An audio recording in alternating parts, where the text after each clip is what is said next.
51 personas detenidas, una red de cocaína que cruzaba fronteras y un golpe policial que ya muchos califican como histórico. No es una exageración, detrás de este operativo hay meses de seguimientos silenciosos, registros simultáneos y una organización que movía la droga desde Portugal para inundar de cocaína la península ibérica, utilizando coches con dobles fondos, pisos seguros y dinero en efectivo difícil de rastrear.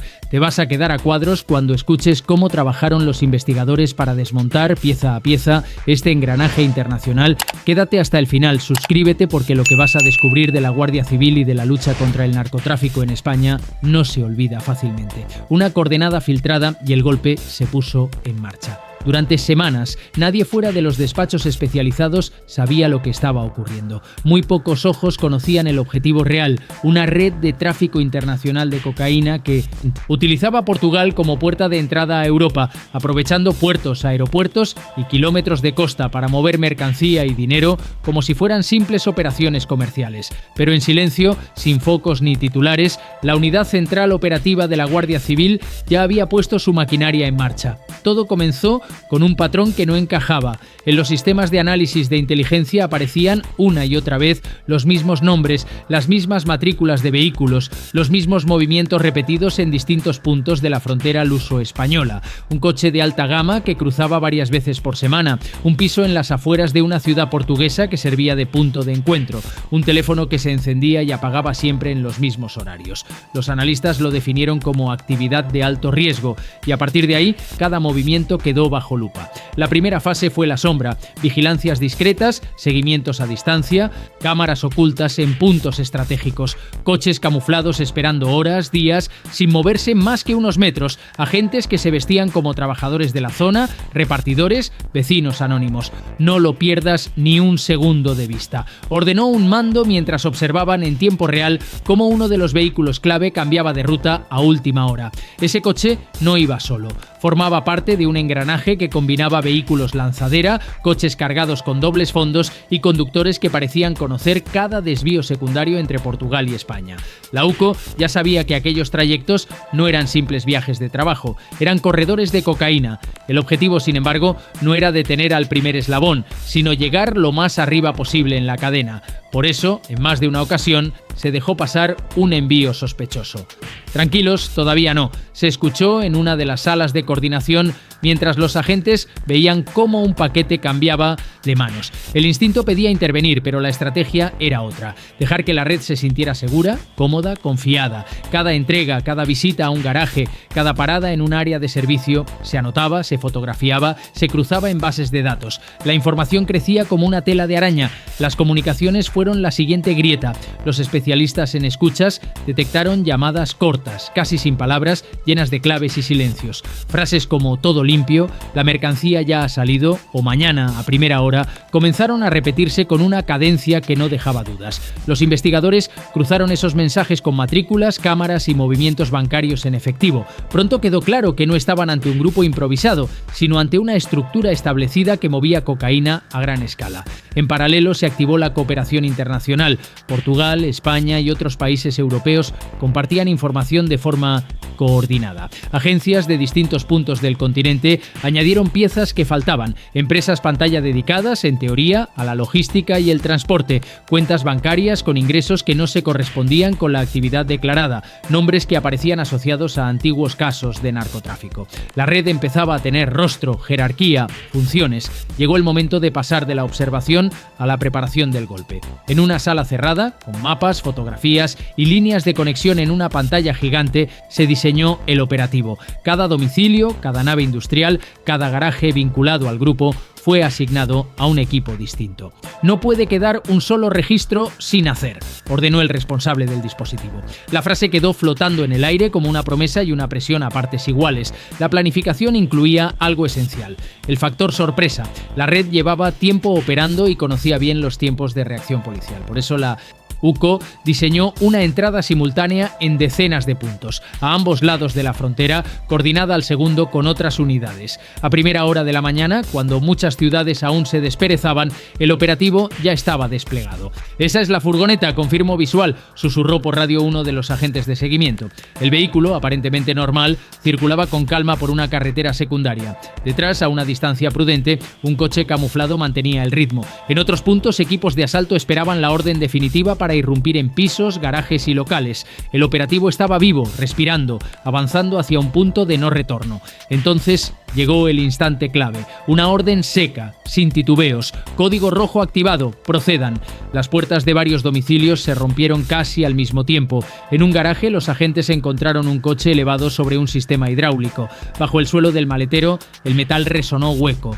Bastaron unos cortes precisos para dejar al descubierto los primeros paquetes prensados de cocaína. En otro punto, una vivienda que parecía familiar escondía tras un armario un habitáculo con cajas apiladas y billetes de alta denominación. «¡No dispares todavía!», gritó un agente en una de las entradas cuando uno de los sospechosos intentó huir por una ventana trasera. La tensión era máxima, pero la prioridad era detener, no provocar una tragedia. Reducidos uno a uno, esposados en el suelo, muchos de los implicados miraban alrededor sin entender cómo todo se había venido abajo en cuestión de minutos, cuando llevaban meses, incluso años, creyendo que nadie los seguía. Los registros se sucedieron durante horas. En varios de ellos los investigadores hallaron documentación clave, anotaciones cifradas de pagos, nombres en clave, referencias a entregas pasadas y futuras. Un cuaderno, aparentemente inocente, recogía con detalle cantidades, fechas y lugares de entrega. Cada página era una prueba, un hilo que conectaba una simple transacción con un eslabón más alto de la organización. Mientras tanto, en la sala de coordinación, los mandos de la UCO seguían el desarrollo del operativo en tiempo real. Sobre la mesa se iban acumulando listados de detenidos, ubicaciones confirmadas, droga intervenida. «Tenemos la estructura principal caída», informó uno de los responsables cuando el número de arrestos superó la cincuentena. 51 detenidos, según el último recuento, vinculados a un mismo entramado que movía grandes cantidades de cocaína, aprovechando el territorio portugués como zona de paso. Pero detrás de cada imagen de un fardo incautado había algo más profundo. Años de dominio de rutas, contactos en distintos países, acuerdos con proveedores sudamericanos y clientes europeos. Los agentes lo sabían. Aquella mañana no solo estaban deteniendo a personas, estaban enviando un mensaje a una red que se creía intocable. En medio de esa vorágine hay algo que no siempre se ve, pero que resulta decisivo: la paciencia del investigador veterano, ese que recuerda otros casos, otros golpes, y sabe que cada operación así es una oportunidad única para explicar a la sociedad lo que no se ve en la superficie. Por eso, mientras se levantaban actas, se precintaban vehículos y se contabilizaban fardos, algunos pensaban ya en el siguiente paso: contar la historia, dejar constancia, mostrar cómo se construye un operativo de esta magnitud. Y aquí precisamente entra tu papel como espectador. Si quieres seguir conociendo paso a paso cómo se levantan investigaciones complejas como esta, cómo trabajan la UCO y otras unidades para desmantelar redes internacionales, suscríbete y activa la campanilla. Así no te perderás ninguno de estos relatos que explican lo que normalmente solo se ve en un titular. Porque lo que acabas de escuchar es solo el principio. Lo que se descubrió después de esos registros, de esas detenciones y de esos coches abiertos en canal, no fue únicamente un alijo de cocaína, sino la radiografía de una red que había aprendido a moverse entre sombras. Y lo más inquietante estaba por llegar: nombres, empresas, conexiones políticas y económicas que llevaban años operando en silencio, confiadas en que nadie las miraba tan de cerca. El barco, los coches, los pisos discretos y los teléfonos de prepago eran solo la superficie visible de una estructura mucho más compleja. Para entender la dimensión real de este caso, hay que detenerse en sus protagonistas, en el contexto en el que surgió y en la forma en que una red de cocaína procedente de Portugal intentó hacerse fuerte en España hasta que la operación policial la derribó. El epicentro logístico de la organización estaba en la Comunitat Valenciana.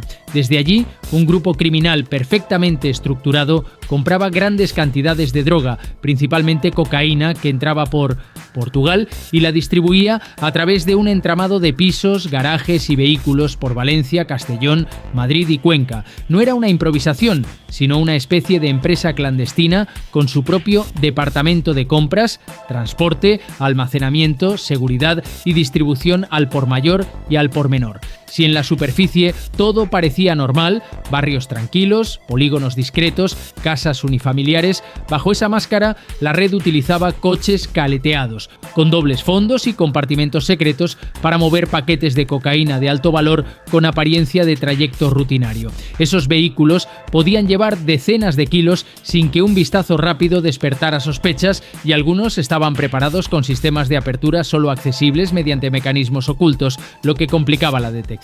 La ruta de la cocaína empezaba lejos de ahí, en el Atlántico. La sustancia viajaba desde América del Sur hasta Europa, aprovechando Portugal como punto de entrada, ya fuera por mar o por tierra, siguiendo una de las llamadas autopistas de la cocaína hacia el continente. Una vez dentro de territorio europeo, los suministros se fraccionaban y llegaban a esta organización que operaba en España, que se encargaba de darles salida hacia el mercado regional, especialmente en la Comunidad Valenciana. Este tipo de casos no son aislados. En los últimos años, varias operaciones han demostrado cómo la frontera hispano-portuguesa y las rutas atlánticas se han convertido en corredores clave para la entrada de cocaína a gran escala en Europa. Los investigadores saben que cada red desmantelada forma parte de un tablero mucho más amplio, en el que intervienen cárteles sudamericanos, intermediarios en distintos países, empresas pantalla y redes de distribución locales. Por eso, la operación, que terminó con 51 detenidos, se considera un golpe histórico, no solo por la cifra de arrestos, sino por la desarticulación de una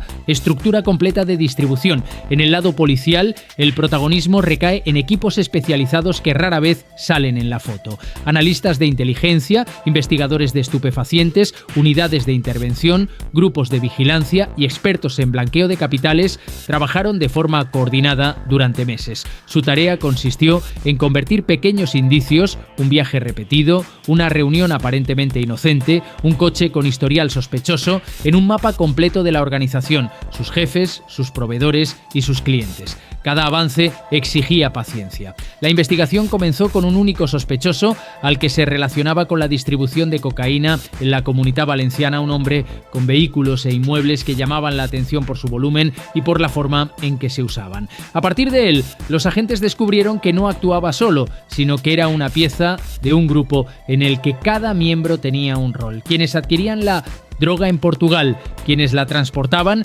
quienes la almacenaban y quienes la vendían al por mayor o al detalle. En el otro lado del tablero estaban los criminales, muchos de ellos con vidas aparentemente humildes o discretas. Parte de la red se encargaba de custodiar la droga en pisos y naves que pasaban desapercibidos en zonas residenciales o industriales sin especial notoriedad. Otros hacían de conductores, de intermediarios o de enlaces con proveedores, moviéndose con naturalidad entre ciudades distintas para no levantar sospechas. Y por encima de ellos, figuras con más experiencia en el narcotráfico, encargadas de la coordinación global y de los contactos en Portugal. El dinero era un protagonista silencioso. Durante los registros, los investigadores intervinieron más de 554.000 euros en efectivo, además de 12 lingotes de oro, vehículos de gama media y alta y armas de fuego. Todo ello indicios claros de un negocio ilícito que movía grandes cantidades en la sombra. Esas cifras ayudan a entender por qué redes como esta resisten durante años y por qué siempre hay alguien dispuesto a asumir riesgos. Las ganancias, cuando el sistema funciona, son muy superiores a las de cualquier trabajo legal. El contexto social también pesa. Europa vive desde hace años un aumento sostenido de la circulación de cocaína, con grandes alijos interceptados tanto en alta mar como en puertos y carreteras. España, por su posición geográfica y sus conexiones con América y África, se ha convertido en un punto clave de entrada y redistribución, lo que ha obligado a reforzar los dispositivos de control y la cooperación internacional. Cada vez que se anuncia una operación como esta, se reabre el debate sobre hasta qué punto el sistema económico y las instituciones están preparados para resistir la presión del dinero procedente del narcotráfico.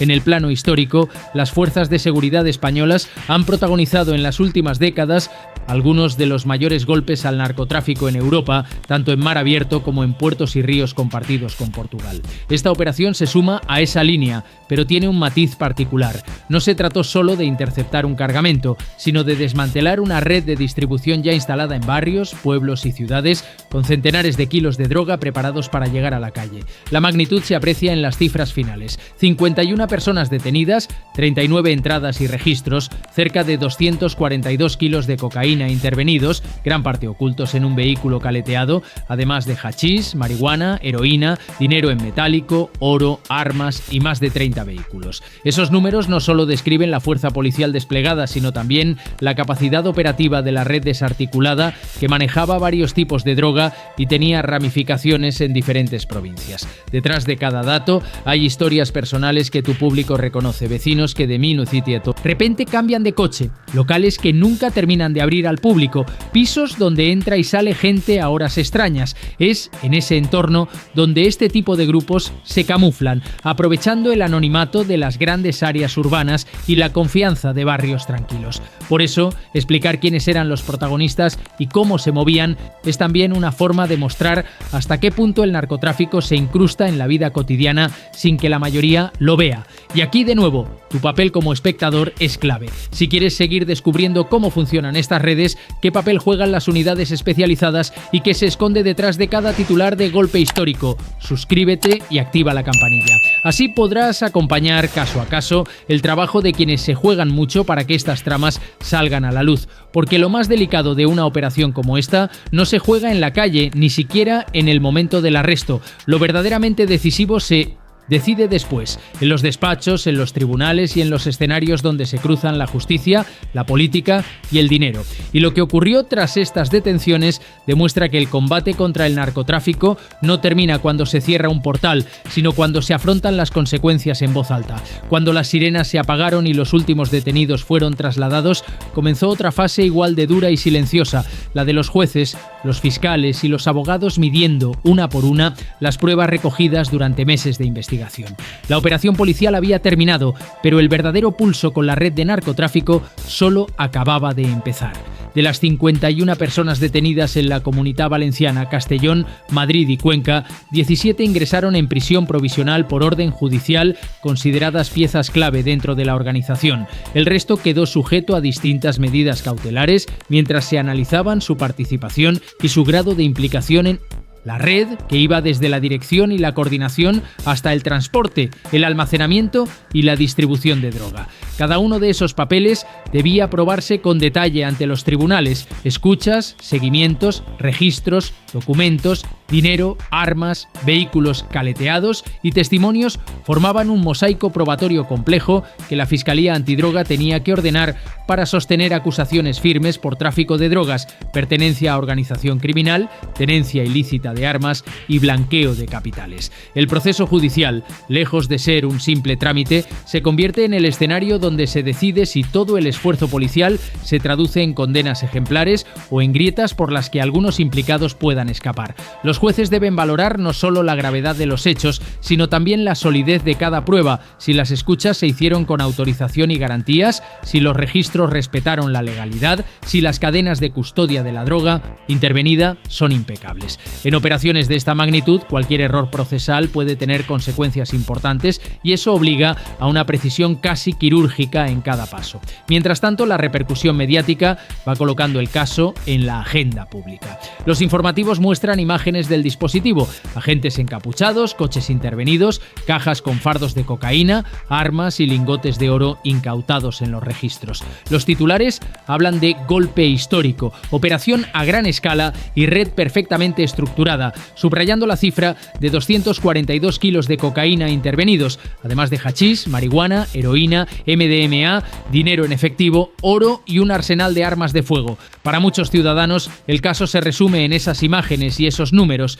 Sin embargo, detrás de cada fardo hay una historia completa de rutas, contactos y barrios a los que esa droga nunca llegó gracias a la intervención.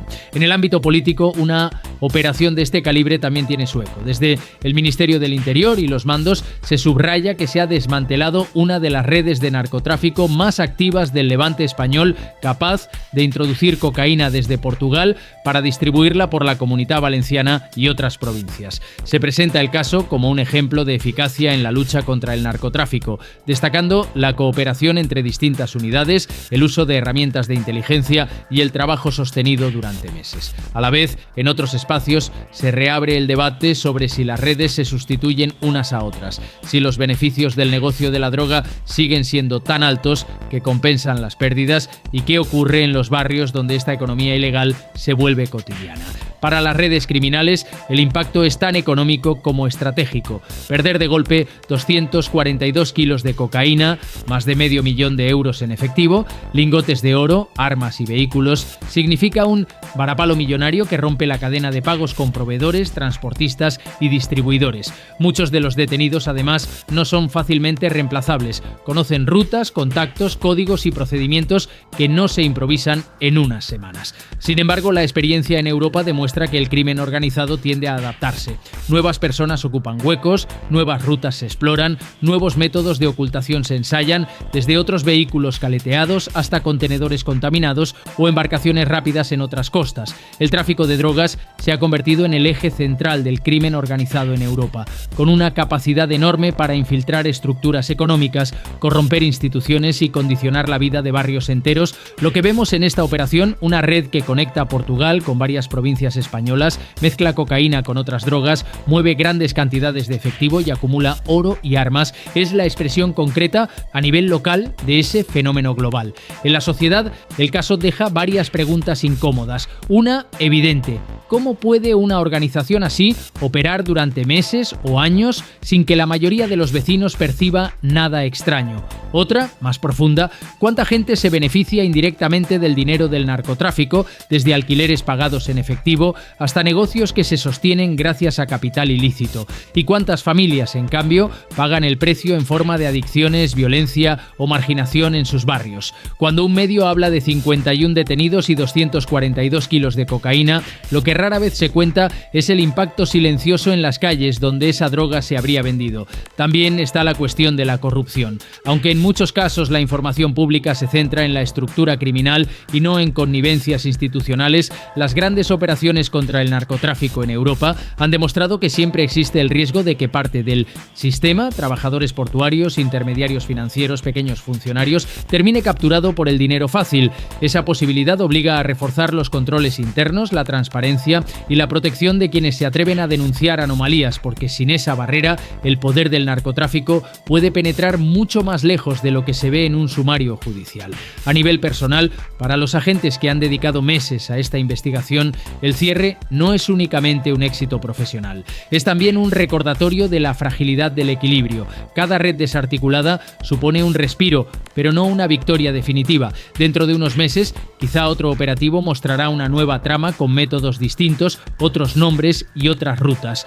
Por eso, la sensación que queda es doble. Por un lado, la satisfacción de haber evitado que cientos de kilos de cocaína llegaran a la calle. Por otro, la certeza de que el trabajo continúa casi sin tregua. Y para quien escucha esta historia, especialmente para quienes han visto cómo el narcotráfico deja huella en barrios concretos, la reflexión es inevitable. El combate al narcotráfico no se libra solo en los muelles, en las carreteras o en los aeropuertos, sino también en las políticas de prevención, en las oportunidades reales para los jóvenes, en la fortaleza de las instituciones y en la voluntad colectiva de no normalizar el dinero fácil que llega sin explicación.